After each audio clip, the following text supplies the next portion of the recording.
நீங்க சொல்ல போறீங்க இப்படி பண்ணுங்க எங்க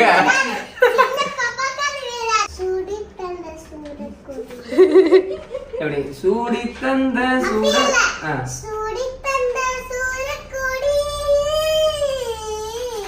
இப்படி